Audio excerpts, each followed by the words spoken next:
Blessed morning. Baka may mga nasa labas pa, mga kabataan o hindi na bata. Children lang dapat po ang nasa labas. So pakitawag po dahil nagpunta tayo dito para kay Lord. Amen? Sayang yung oras pag hindi natin nag-grasp yung message ni Lord sa umagang ito. Tingnan mo yung katabi mo, masaya ba siya? Maligaya ba kayo na tayo po'y magkakasama, nag-worship kay Lord? Amen. So, blessed morning. So, next week po ay atin ang church anniversary, 22nd na po. Tingnan niyo po yung kasama niyo ng napakatagal na panahon. Hindi po ba mukhang bata pa rin? Tumatagal lang po ang ating pagsasama, pero hindi po nagbabago yung mukha ng katabi mo. Amen po ba? Pabata ng pabata, paganda ng paganda, dahil ang presensya ng Diyos nagpe-preserve sa Kanya. Amen? Kasi sabi, yung pag-ibig ni Lord, laging sariwa. Kaya yung katabi mo, dapat lagi siyang sariwa. Amen. Hindi yan nalalanta, hindi yan luoy, hindi yan it's laging fresh pati yung mukha. Amen. Kasi ang puso na masaya, lumalabas yan sa face, diba? Nakikita yan. Amen. So, reminder lang po sa ating anniversary, you can invite your loved ones. Amen? It's our way of sharing the gospel, sharing the good news sa ating po mga loved ones. So, invite niyo po yung inyo po mga loved ones. At dahil sa loob po tayo at tayo ang host, so, eto pong church natin ay bubuksan natin hanggang sa labas. Maglalagay po tayo ng tent.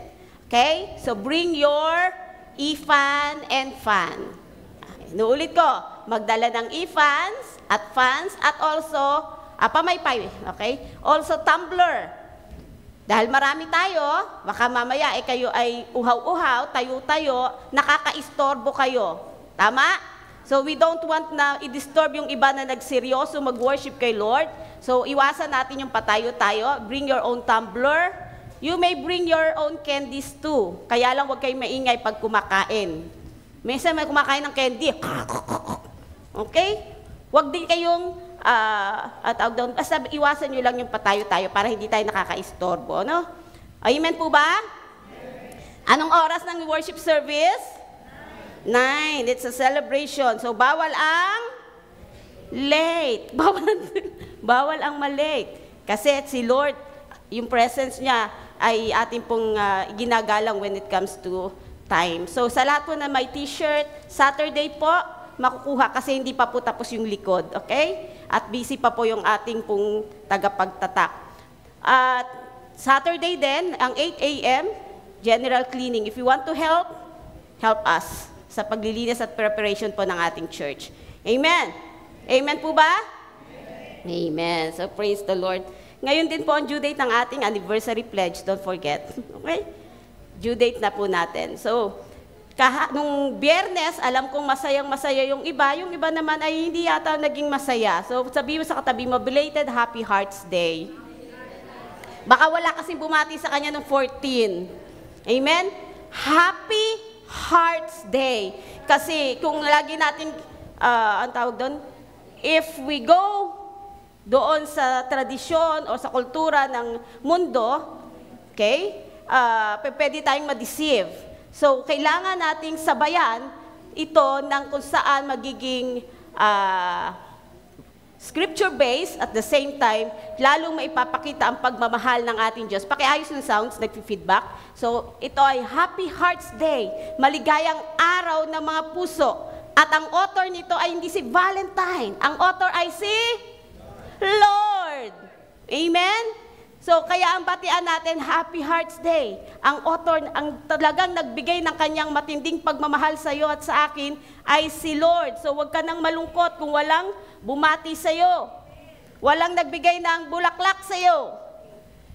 Imbis na bulaklak, ang palaya binigay sa iyo, at least, nutritious yun. Diba? Ano pa? Walang nagbigay ng chocolate. Buti na lang, teacher ako. At sabi, pag daw teacher, masaya yung anak ng teacher. Kasi maraming chocolate daw Tama. Chocolate at saka bulaklak at saka puso. Pusong fresh, pusong ano yung tawag doon? Plastic, puso na ng saging. Ito si pastoran, lakas ng boses. Puso ng saging. So, napakaganda po na i-celebrate natin yon na ang focus ay si Lord. Siya kasi yung author ng love. And let's open our Bible in Romans 8. Romans 8:35 to 39. So our topic is the inseparable love of God. Hindi mapaghihiwalay. Wow, ang sarap pakinggan, no? Hindi mapaghihiwalay na pag-ibig ng Diyos sa atin. Mula sa Romans 8:35 to 39, nandun na po ba? Ready na po ba magbasa? You have your Bible? Okay, dapat hangga't maaari yung hard copy, yung hardbound. Okay, para po hindi tayo natitempt na buksan pang ibang mga apps dyan sa inyong cellphone. 35 to 39, ang sabi dyan, sino ang makapaghihiwalay sa atin sa pag-ibig ng Diyos? O, ulitin ko, sino ang makapaghihiwalay sa atin sa pag-ibig ni Kristo? Ang kaguluhan kaya, ang kapighatian, pag-uusig, pagkagutom, kahirapan, panganib, o kamatayan? Ayon sa nasusulat, dahil sa inyo'y buong araw kaming pinapatay, turing nila sa amin ay mga tupang kakatayin lamang.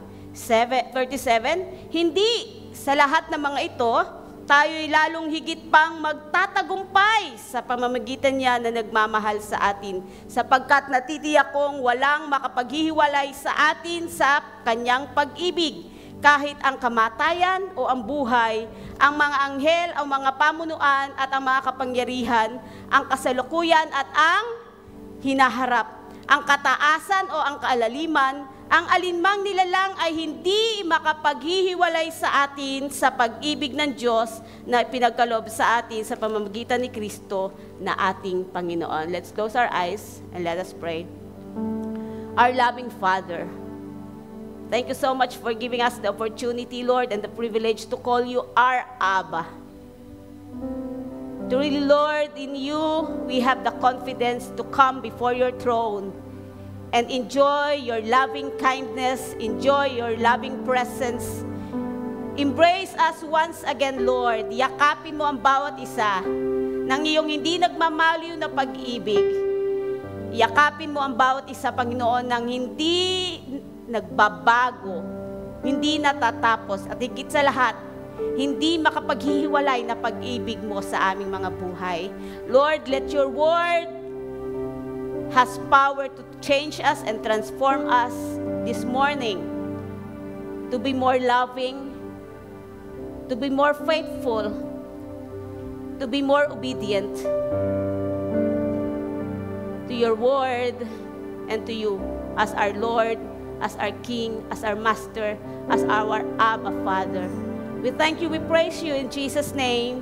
Amen and amen. Come on, let's give God the best clap offering. Hallelujah. So napakaganda po nung binasa natin mula sa Romans 8:35 to 31. At kung babasahin po natin yung buong chapter na yan, and I am challenging you to read it sa bahay, tapusin niyo po yan mula sa Romans 8:1 to 39.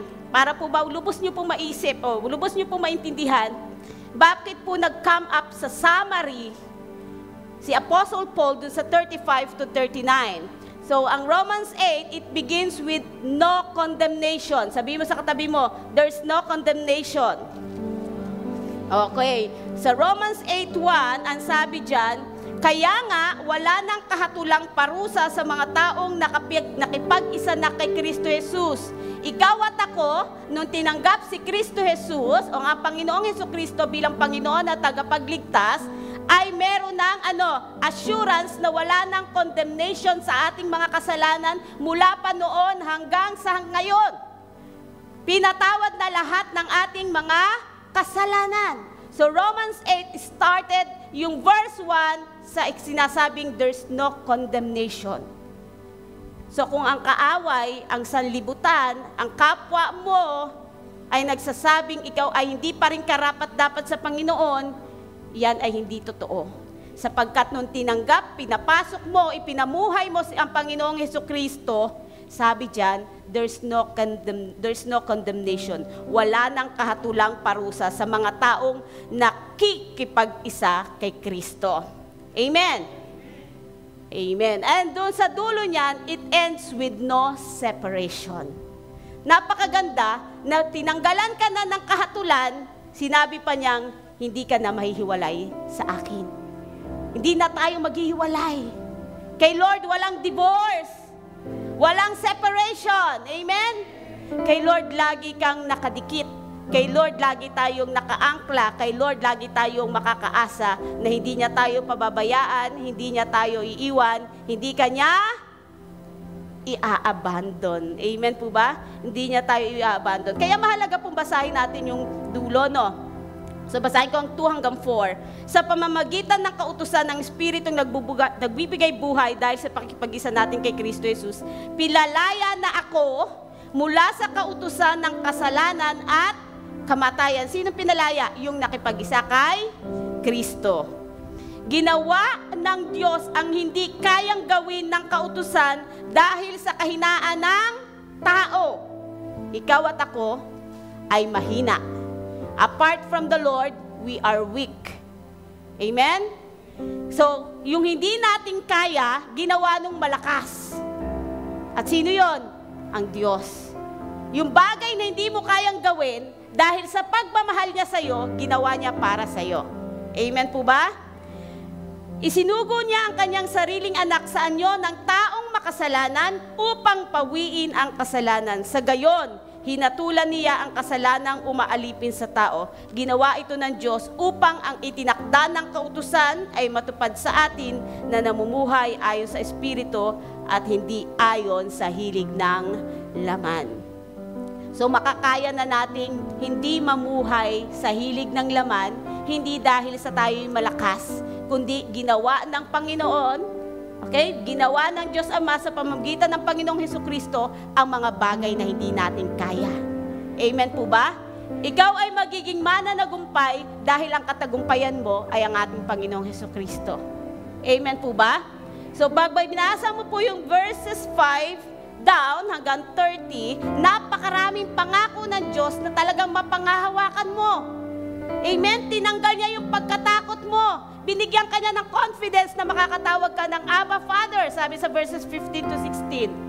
Verses 26, sabi doon, there are times na hindi ka makapanalangin, hindi mo alam ang sasabihin mo. Thanks be to God, my Holy Spirit, na pwedeng mag-intercede, pwedeng mag-pray, pwedeng mag-interpret ng mga laman ng puso mo na minsan sobrang bigat ng problema mo, hindi mo ma-utter, hindi mo masalita kung ano yung gusto mong sabihin. But yung tibok ng puso mo, yung iyak mo, nai-interpret yan kung gaano kabigat ang dinadala mo when you come before the Father. Amen po ba? At sabi doon sa verse 28, na paborito niyong verse din, ang sabi doon, verse 28, alam nating sa lahat ng bagay ay gumagawa ang Diyos para sa mabuti kasama ng ang mga nagmamahal sa Kanya. Silang mga tinawag ayon sa kanilang layunin. So napakaganda po, no? So doon sa verse 31 to 34, nandun na po ba yung Bible? Verse 31. Ano pa ang masasabi natin tungkol dito? Kung ang Diyos ay panig sa atin, sino ang makalalaban sa atin? Kung ang sarili niyang anak ay hindi niya pinagkait, sa halip ay binigay para sa ating lahat, hindi kaya niya ibibigay ng masagana sa atin ang lahat ng bagay? Sino ang makakapagharap ng paratang laban sa mga hinirang ng Diyos? Gayong ang Diyos ang nagpapawalang sala sa kanila. Sino ang hahatol upang sila'y parusahan? Si Kristo Jesus ba? Na namatay, ngunit sigit sa lahat ay muling binuhay at ngayon ay nasa kanan ng Diyos upang mamagitan para sa atin. So verses 31 to 34, para bang punong-puno siya ng tanong, tama po ba? Pero yung tanong na to, hindi ito tanong na naghahanap ng sagot. Amen? Ito'y tanong na nagbibigay sa atin ng persuasion. Ini-encourage ka, sino pa? Kung ang Diyos ay panig sa'yo, sino pa ang lalaban sa'yo? Hindi ka pinasasagot na kilalanin mo kung sino yung kalaban sa'yo. Ang sinasabi, kung ang Diyos ay panig sa'yo, matatakot ka pa ba? Mag-aalala ka pa ba? Amen po ba? Ito ay hindi questions na kailangan mong sumagot, but it is affirmation. Amen? Ito'y pagsang-ayon na meron Diyos na tunay na nagmamahal sa atin. Amen po ba? This is verse 31 ang sabi diyan, sino o ano ang masasabi natin? So, ibig sabihin nun, yung kaligtasan na natanggap mo mula sa pakikipag-isa mo sa Panginoong Hesukristo, wala nang makapag-aalis niyan sa'yo. Pero basahin niyo pong mabuti yung konteksto nun, ha? Huwag niyo kalimutan basahin yung verse 5 down. Kapag nakipag-isa ka kay Kristo, hindi ka na mamumuhay sa laman. Dapat namumuhay ka ayon sa Espiritu Santo. Amen? Kaya mapangahawakan mo ang mga pangakong ito ng Diyos.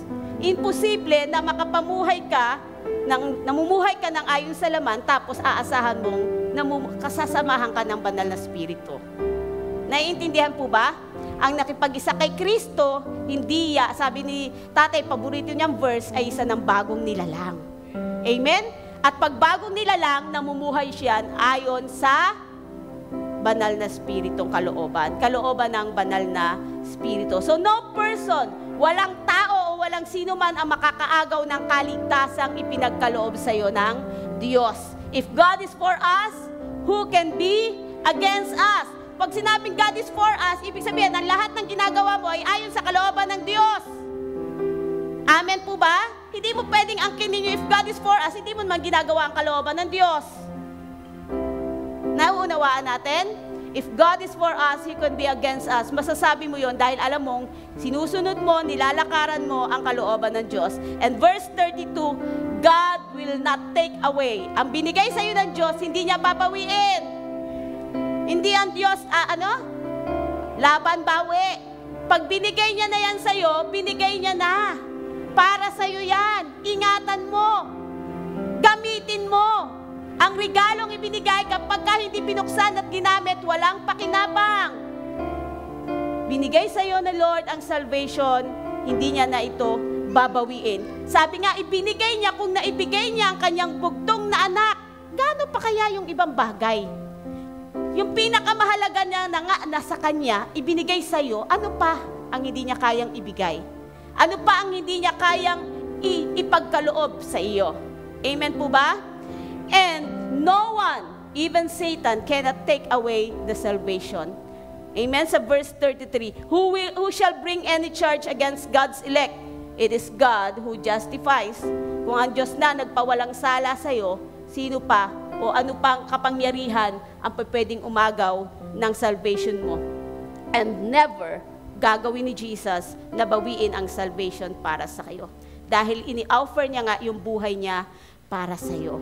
So when we read verse 31 to 34, para kang nasa korte. Amen? Para kang nasa korte at ang judge ay nagsasabing ikaw ay pinawalang sala na.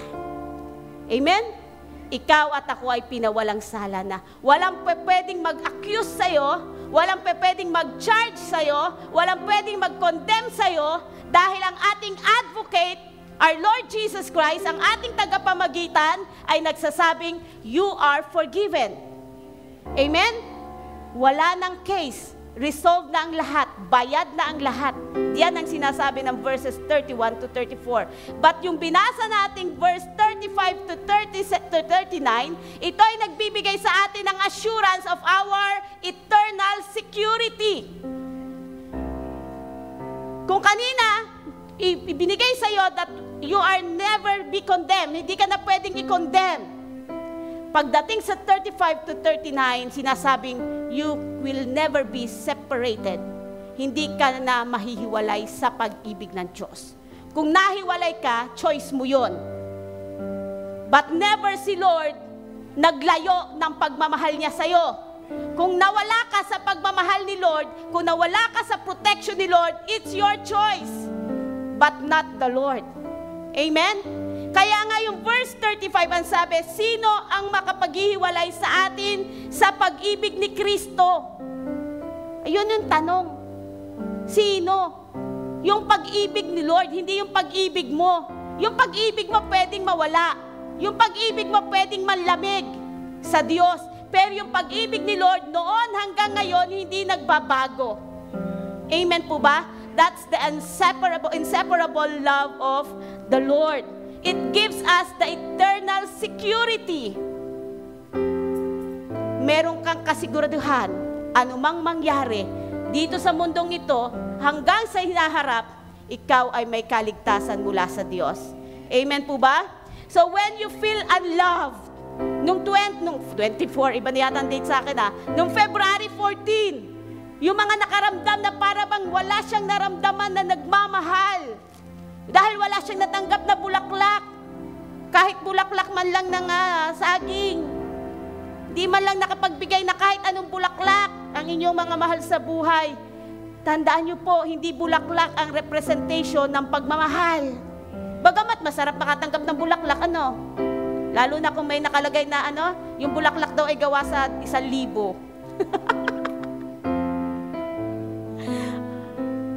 But it's not the representation of God's love or yung love ng iyong mahal sa buhay. If sometimes you feel unloved, walang nagmamahal o nagbibigay ng importansya sa iyo, these verses, yung binasa natin, verses 35 to 39, will give you the confidence and the eternal security that God really loved us. Mahal na mahal na mahal na mahal ka ng Diyos. Amen po ba? Hallelujah. Palakpakan nga naman natin si Lord. Ang sarap na may nagmamahal, tapos ayaw nyo ibigyan ng palakpak yung nagmamahal sa inyo. Hindi ako yon, si Lord ang nagmamahal sa inyo. Okay? May pagkakataon yung love natin sa isa't isa ay nagbabago because of the emotions, because of the situations. But si Lord, never siyang nagbago. So there are 3 reasons. I give you 3 reasons why the love of God is inseparable. Bakit hindi tayo mahihiwalay sa pag-ibig ng ating Panginoon? Number 1, His love never change. Hindi nagbabago ang pagmamahal sa iyo ng Diyos. And no person can change Christ's love for you. Walang sino mang tao ang makapagbabago ng pagmamahal ng Panginoon sa iyo. Amen? Siraan ka man ng ibang tao sa Diyos, hindi magbabago ang pagmamahal sa iyo ni Lord. Hallelujah. Yung ba, ay wag mo yan gustuhin. Paano galing yan? Di ba? Bakit siya? Pero kay Lord, kahit anong sabihin ng ibang tao patungkol sa iyo, hindi magbabago ang pagmamahal niya sa iyo. Amen. Verse 35. Sino ang makapaghihiwalay sa atin sa pag-ibig ni Kristo? Wala. Amen po ba? Pansinin natin, ang tanong, who? Sino ang makapaghihiwalay sa iyo sa pag-ibig ni Kristo? So that the love of Christ na tinutukoy doon, it pertains your salvation. Ang pagmamahal ng Diyos, o ang pagmamahal ng Panginoong Jesucristo, ang kasing kahulugan niyan, kaligtasan mo. Amen? Christ's love, dahil mahal ka ni Lord, yun ang naging motibo niya para ikaw ay bigyan niya ng kaligtasan. Amen? Mahal ka ni Lord, kaya binigyan ka niya ng kaligtasan. At pinatunayan niyang mahal ka niya nung ibinigay niya yung kanyang buhay. Ang pagmamahal na walang patunay, hindi pagmamahal. Amen? Dapat ba may ebidensya? Tama? Dapat may proof ng pagmamahal. Si Lord, sabi niya, mahal ka ta. At nung mahal ka niya, binuka niya parehas yung kanyang kamay. Amen? Christ's life, yon ang sagot sa ating kaligtasan. God's love for us, yung word na separate dito, who can separate us? The same word, yung separation na yon, ay ginamit, okay? That same word is used in Matthew 19 verse 6 and Mark 10 verse 9. Sabi doon, what therefore God has joined together, let not man separate. Anumang pinag-isa ng Diyos ay huwag paghiwalayin ng tao. That word separate na ginamit dito sa verse 35, who can separate us from the love of God, is the same separate, the same word separate from Matthew 19:6 and Mark 10:9. Ibig sabihin lang nun, that word means divorce. And God does not love divorce. Ayaw ng Diyos ng paghihiwalay. Amen? Because His sovereign grace, ang dakilang biyaya, ang sukdulang biyaya ng Diyos, ang nagbigay sa atin ng pagkakataon, pribilehiyo na makipag-isa kay Kristo. Yung pagkakataon na yon, yung pribilehiyo ng sukdulang biyaya ng Diyos na tayo nagkaroon ng pagkipag-isa kay Kristo, yon ay hindi na mawawala. Yon ay hindi na masisira. Amen po ba? Naintindihan po natin? If God is for us, who can be against us? People will use your past against you. Sometimes, yung mga past mo ibinabalik for accusing us. Tandaan mo, God knows your past. Christ knows your worst. Alam ng Diyos ang pinakamadilim, pinakamasamang pangyayari sa buhay mo. Kaya, never magagamit ng kaaway, never magagamit ng katao ang past mo as your accusations. Because God, in our worst, tinanggap pa rin niya tayo. Because He sees the best in us. Amen? Nakikita ng Diyos merong best sa'yo. Even in our worst, tinanggap ka niya. Kaya kung ang kaaway o ang tao ibinabalik ka sa past mo, your darkest part of your life na pinatawad at nilinis ng Diyos, huwag kang matakot. Amen po ba? Because no people or no person can change Christ's love for you. Kung may nakakakilala ng higit sa'yo, yun ay ang ating Diyos na nagmamahal sa'yo. Amen po ba? Naiintindihan po ba natin? And number 2, no situation can change Christ's love for you. No problem. Walang problema, walang circumstances, walang situation ang makapagbabago ng pagmamahal ng Diyos sa iyo. Dito sa verse 35, mababanggit dyan yung pitong threat na sinasabi ng mundo. Pero ito'y nagagamit. Ikaw mismo ang lumalayo sa Diyos. Pero si Lord hindi. Ano yung mga yon? Sabi sa verse 35, kaguluhan, kapighatian, pag-uusig, pagkagutom, kahirapan, panganib, kamatayan. Yun ba makapaghihiwalay ng pag-ibig ng Diyos? Hindi. Amen po ba? Hindi yun. 7 threats, 7 trials na pwedeng maghiwalay sa atin. Pero aminin natin, dumating tayo sa sitwasyon na yan. Nanghina tayo, nanlupaypay tayo. Pero hindi nagbago si Lord. Nandyan pa rin siya. Pag bumabalik tayo, nandyan pa rin siya at mararamdaman natin yung pagmamahal niya sa atin. Amen po ba? God's love never change. His love never change. Amen po ba? Hindi nagbabago ang pag-ibig ng Diyos sa atin. Number 2, Christ's love never fails. Di ba kinanta natin kanina yan? Hindi nabibigo. Sino mga na-busted? Nung panahon nyo ng kabataan, sino mga nakaranas ng busted? Taas ang kamay. Amen. Sir Pino, brothers? Na-busted? Tay Mando, lalakas ng amin ng mga anak mo. Diba? Masakit ba? Mabasted? Masakit, no? Ay, may mga babae ngayon na babasted. Sabi na asawa ko, hindi naman, di daw niya naranasan mabasted. Siya daw ang nambasted. A love that never fails. Verse 36 to 37. Ayon sa nasusulat, dahil sa inyong buong araw kami pinapatay tulad ng turing namin sa aming mga tupang kakatayin lamang. Hindi sa lahat ng mga ito tayo laging lalong higit pang magtatagumpay sa pamamagitan niya na nagmamahal sa atin. So, kung babasahin natin itong mabuti, no? Kanina in verse 31 to 34, para tayong nasa courtroom, where Jesus, sabi doon, nakaupo sa kanan ng Diyos, serving as our advocate, tagapagtanggol, tagapamagitan, kaya panalo na kagad yung case mo. Case closed, panalo ka. Pagdating dito sa verse 36 to 37, pinapakitan tayo nasa battleground. Okay? At sa battleground, si Jesus ang iyong host. Siya ang iyong captain. Siya ang iyong tagapagtanggol pa rin. Siya ang iyong kapitan. At ikaw ay magiging mananagumpay. Christ is our champion. Amen? Because His love never fails. Hindi nabibigo ang pag-ibig ng Diyos sa atin. Our faith in Christ is tested. Amen? Nasusubok ang ating pananampalataya pag dumadaan tayo sa mga trials.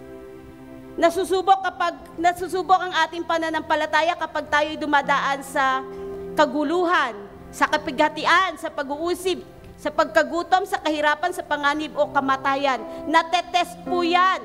Kaya nga sabi dito, para kaming sheep, para kaming mga tupa, di ba sabi doon?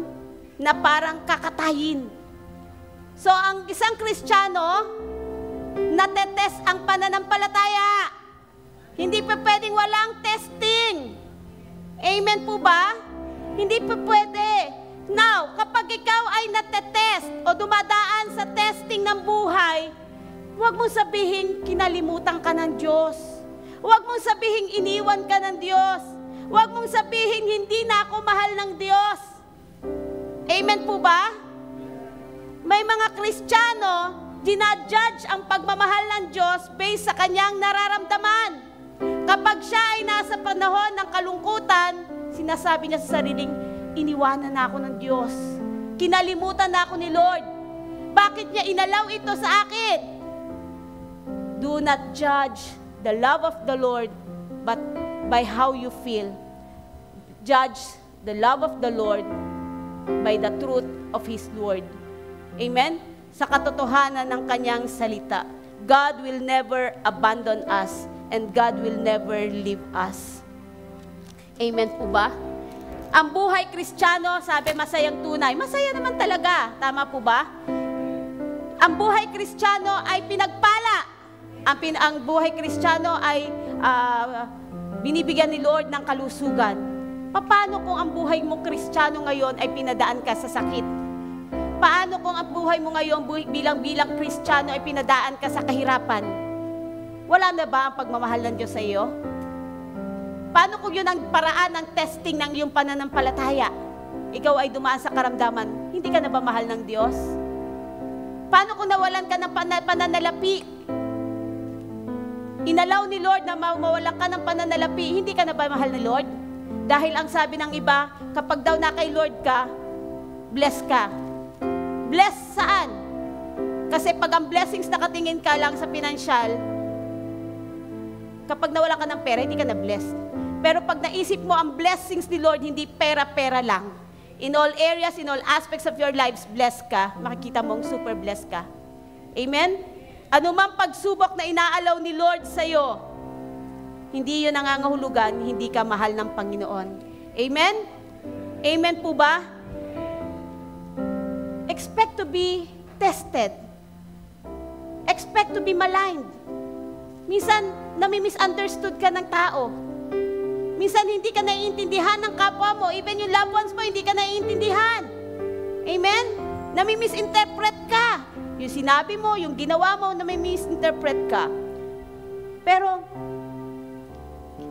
si Lord na nagsasabi sa iyong, hindi kanya bibiguin. Ang pagmamahal niya sa iyo ay hindi nagbabago.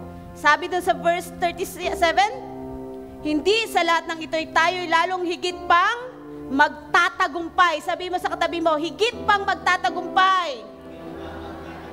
Okay, magtatagumpay. Hindi basta sinabing winner, victorious. Sabi doon, higit. We are more than conquerors. We are more victorious. Amen po ba? Higit sa mananagumpay. So, ano yung ibig sabihin nun? We win in spite of. Nananagumpay ka sa kabila ng mga pagsubok. Hindi ka exempted sa pagsubok. Sabihin mo sa katabi mo, hindi ka exempted sa pagsubok. Pero magiging mananagumpay ka sa kabila ng pagsubok. Paano mo masasabing nananagumpay ka kung wala ka namang pinagtagumpayan? Paano mo masasabing champion ka kung wala ka namang napanalunan? Amen po ba? We are more victorious, we are more conquerors, pero wala ka namang nakitang pinanaluna ang laban. Kaya masasabi mong we are more than conquerors kasi marami kang labang pinagtagumpayan. Amen? We are more than conquerors, or we win in spite of.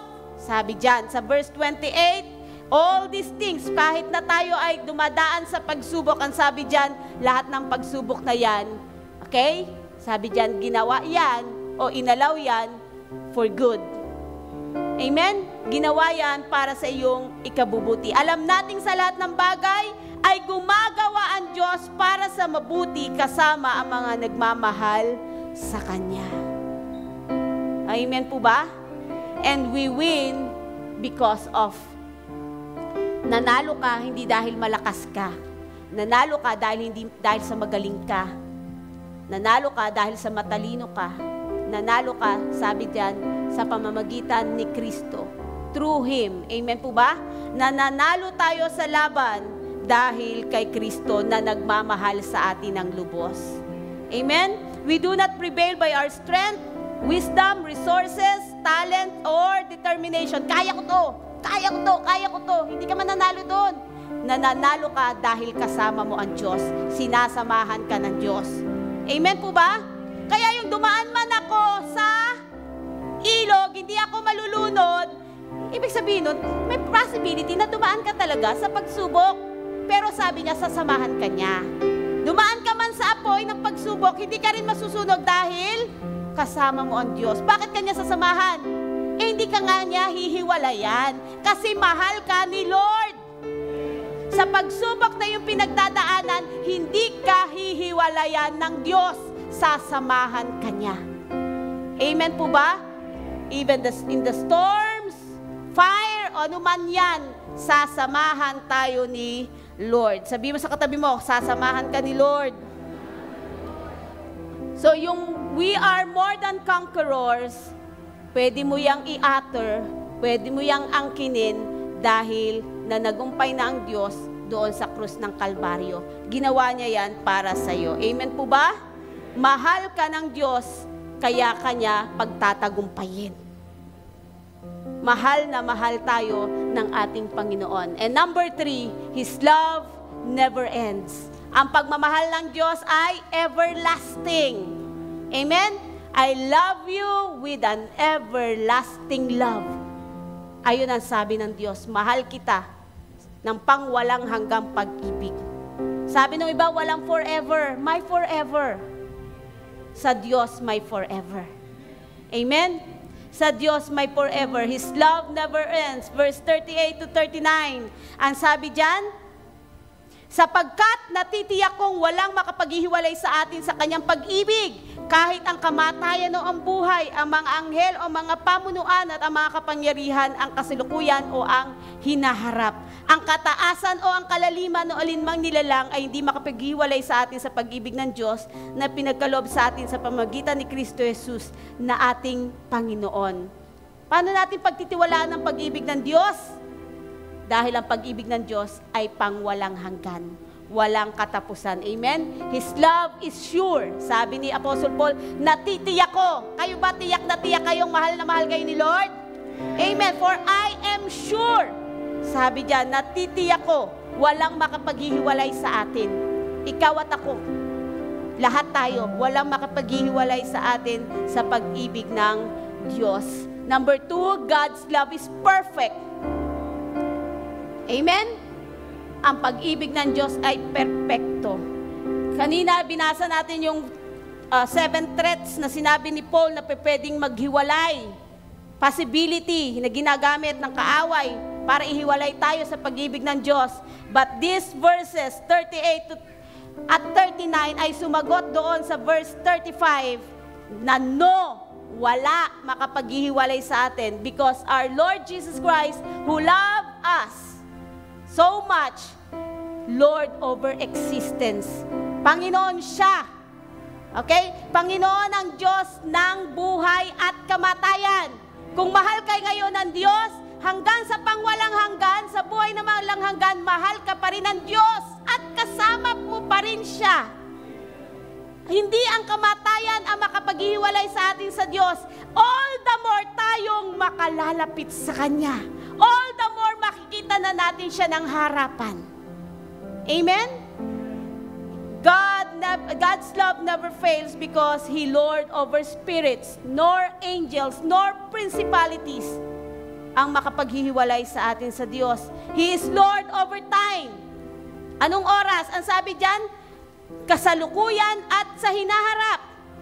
Wala ring, ang Panginoon din ay Lord over space.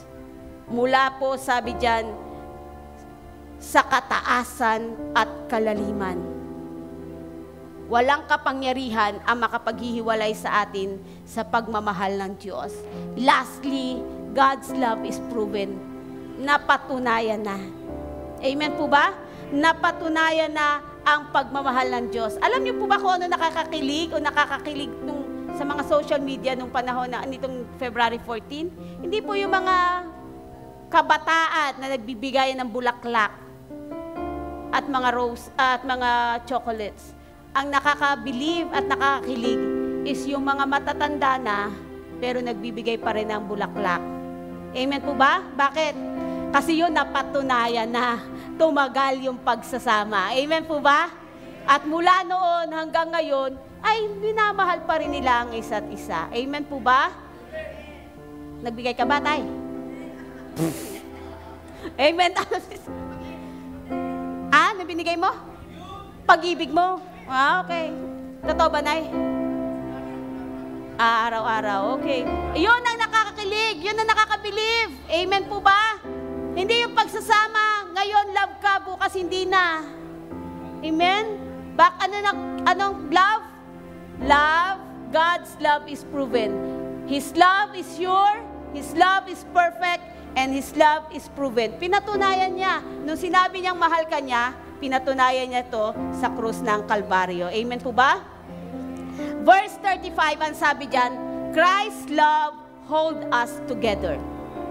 Pagdating sa verse 39, the love of God hold us together. Saan ka pa? Wala na tayong kawala. Talagang hinahawakan tayo ng Diyos para hindi tayo makahiwalay sa Kanya. Dahil kung ikaw, may tendency, may possibility na bumitaw ka kapag ka dumadaan ka sa 7 threats na ating nabanggit. Pero dahil si Lord ang may hawak sa'yo, hindi ka makakabitaw. Amen po ba? Sabi sa 1 John 4 verse 8 to 9, whoever does not love does not know God, because God is the author of love. Amen? Ang hindi daw nagmamahal ay hindi kilala ang Diyos, sapagkat ang Diyos ay pag-ibig. This is how God showed His love among us. He sent His one and only Son into the world that we might live through Him. Pinatunayan niya, ibinigay niya yung kanyang bugtong na anak para makasama niya tayong habang buhay. Amen po ba? So, God's love is unconditional, God's love is unwavering, and God's love is unrelenting. So, I am challenging everyone, let's embrace and experience God's inseparable love. Yakapin mo, maranasan ng bawat isa na mahal ka ng Panginoon. Sabihin mo sa katabi mo, mahal na mahal ka ng Panginoon. Tayong nakipag-isa kay Kristo, ang beneficiary of His inseparable love. Let's all stand. Hallelujah. We praise you, Lord Jesus.